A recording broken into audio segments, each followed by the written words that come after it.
अभिमानी आदमी गांव में कथा चल रही थी, ऐसे तो कहीं जाता नहीं था। मैंने निवेदन किया शुरू में, कथा में दो तरह के लोग नहीं आते, एक तो अति अभिमानी होगा वो नहीं आएगा, दूसरा जो बहुत कृपण हो, अति कंजूस आदमी भी कथा में नहीं आते।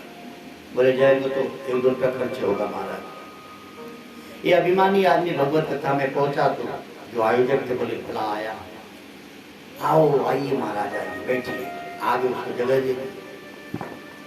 लेकिन उसको कहाँ सुनना था, आया और सीधा सो गया। अब सो गया तो कौन उसको जगाए, बड़े आदमी से लोग डरते नहीं तो नहीं।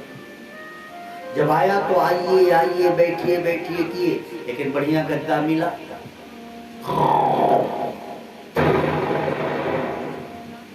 सो ही गया बेचारा, कोई जगाया भी नहीं। कौन जगाएगा भाई?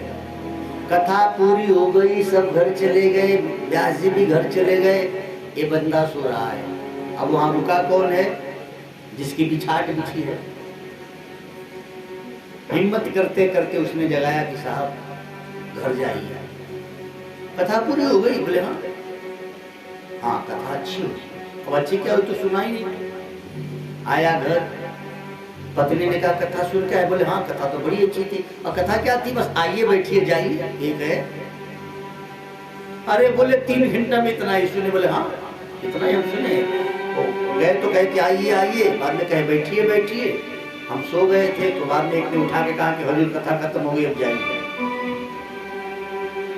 पत्नी ने सोचा कि मैं ये कह दूं कि इतनी ही कथा नहीं होती, कथा में और कुछ होता है, तुम सो गए थे, नहीं सोना चाहिए था, फिर कल जाएगा ही नहीं, अहंकारी आदमी। पत्नी ने कहा तो एक बात जान लो, आपने कथा में मूल मंत्र ही सुन लिया है। ये 3 बात साधारण नहीं है। बोले साधारण बात नहीं है, आइए बैठिए जाइए, कौन सी कथा है? अरे बोले आपको पता नहीं, ये कथा है, ये मंत्र है, कथा नहीं है। इसका आप जितना हो सके जप करो, बहुत लाभ होता है। अच्छा नींद तो पूरी हो ही गई थी इसकी, अब नींद आएगा? सोचा पत्नी ने कहा है कि जप करो भाई, कथा में मंत्र सुन के आया हूं। तो पत्नी तो सो गई, कथा में तो सो ही लिया था। ये बैठ के आराम से आइए बैठिए जाइए, आइए आइए बैठिए बैठिए जाइए कर रहा है। और उसी समय इसके घर में चोर घुस गया था। अब चोर ने सुना कि बैठे बैठे कह रहा आइए आइए। चोर सोचा ये भाई पहचान गया क्या हम, कह रहा आइए आइए। तो चोर धीरे से बैठ गया। इसको थोड़ी पता है कि चोर आया है बैठा है। अच्छा चोर के दिल में कितना बल ही होता है। इसने कहा बैठिए बैठिए। चोर को लगा कि एकदम पहचान गया है, क्या ही आ गया। पहले कहा आइए आइए, कह रहा बैठिए बैठिए। चोर जब जाने को हुआ बोले ठीक है जाइए जाइए।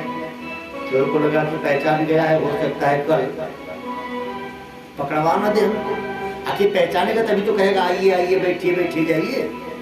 अब चोर के पास जो थोड़ा बहुत चुराया हुआ माल था, अंधेरे में चोर ले जाके इसकी खटिया पे इसके चरणों में रख इसका चरण पकड़ लिया कि साहब क्षमा करो, किसी से बताइएगा। सेठ को लगा कि मंत्र तो बड़ी जल्दी सिद्ध हो गई भाई, जपे गए कि पैसा आ गया।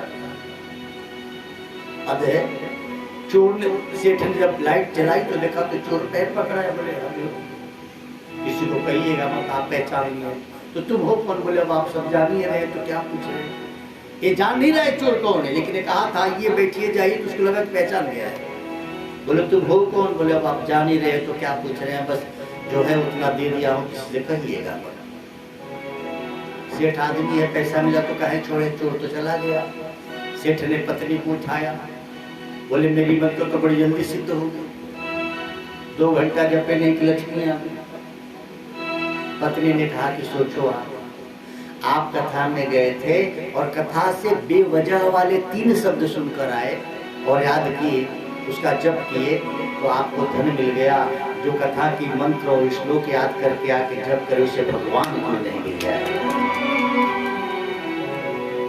बेवजह के 3 शब्द थे और तुम उसका जप कर रहे थे तो तुमको धन मिला। तुम भगवान के नाम का जप करो तो तुम्हें भगवान क्यों नहीं मिले? तो आप सबसे भी प्रार्थना है, सब कुछ भी करो न करो, भगवत नाम का जप।